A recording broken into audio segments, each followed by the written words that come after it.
Good evening. Welcome back to a house full of stories. My friend Anwesh Ganguli will be conducting this session, and a brief introduction about Anveshta.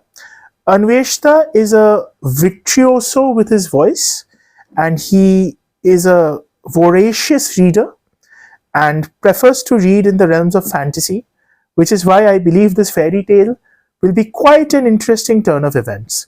Over to you, Anveshta.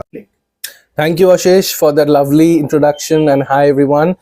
I would try to do as much of justice as possible with this story. And today's story's name is Fairy Wishes, and it's from the regions of England. Fairy Wishes. Everyone knew it was dangerous to go into the deepest, thickest part of the forest, especially at night, especially when the moon was full. You see, there was a fairy dancing ring there. Well, you know how it is when you are forbidden to do something, it just makes you want to do it even more. Most of the locals would chopper who often used to glimpse the dancing ring through the surrounding trees, and he was desperate to find out if the gossip about it was true. He knew his wife would get in a flap if he even suggested going near it. So one October night, when the sky was dark and clear and a beautiful full moon was shining, he waited until she was fast asleep, then sneaked out.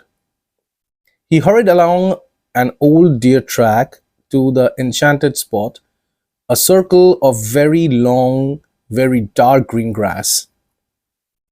He took a deep breath and stepped inside it. At once he heard the sound of fiddles playing a rapid dance tune and the stamping of countless feet. He couldn't see anything, so he guessed that the action must be happening underground. He stepped out of the ring and the music faded. He stepped forward and he heard it clearly again. Never mind that he hadn't actually seen anything. Simply hearing the fairies was enough proof that their subterranean world really did exist. With that, he went home to bed. The next morning, he got up as usual, confessed about his little expedition to his wife, got the expected scolding, and went to work. He was just about to cut down a very ancient oak tree when suddenly a voice screamed, "Stop! Don't cut the tree down, or I shall die. If you let it stand, I shall give you and your wife 3 whole wishes." The astonished man realized that this experience of his of the night before must have given him supernatural hearing. At once he walked away from the oak tree and spent the rest of the day chopping fallen branches in another part of the forest. By the time he got home, he was tired and really hungry, so he was irritated to find that his wife hadn't even started cooking their supper. "I'm starving," he grumbled. "I wish I had some nice sausages to eat." The next moment, there was a noise in the chimney and something came tumbling down it. The man sprang back in alarm, expecting to see a trapped bird, but instead he found a string of best butcher's sausages lying in the hearth. Just at that moment, his wife came in. And at the same time, the woodchopper remembered the invisible fairy he had heard earlier that day and the wishes she had promised in return for saving her life. This must be the first one. Excitedly, he told his wife what had happened, eager for her to share the good fortune. But all he got from her was another scolding. "You daft piece of mutton!" she cried. "You wasted the first wish on something totally worthless. I can get sausages for you any day in the market. You should have wished for a load of money or a fine house to live in. Honestly, I don't know why I married such an idiot. I wish I could stick those stupid sausages up your nose to teach you a lesson." The next minute, her own thoughtlessness was also granted too, for the sausages jumped off the hearth, flew through the air, and stuck themselves onto the woodchopper's nose in a long chain like an elephant's trunk.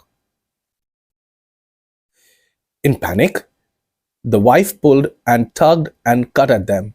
She managed to get most of the sausages off, but the last one remained stubbornly stuck where it was, and nothing either of them tried would free it.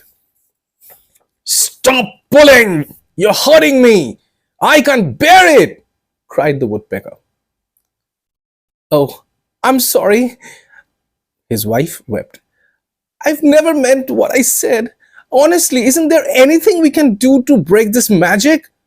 "I don't know," said the woodchopper. "The only thing I can think of is to make another wish. But as you just said, we ought to save that last wish for something worthwhile, like a fortune in gold." "What's a fortune worth if your whole life is ruined in this process?" sniffled the woman. "Honestly, I don't want any money, and I don't want a better house. I just wish that stupid sausage would come off your nose." And at once, her last wish was granted. The end. Thank you. And so that was Mr. Anwesh Ganguli appearing as a special guest on A House Full of Stories with this episode. We hope you enjoyed it, and we hope that Anveshta will return, much like Steve Rogers in Avengers Doomsday. But that, as they say, is for you to know and me to find out. May the force be with you. Stay safe, stay happy. Goodbye.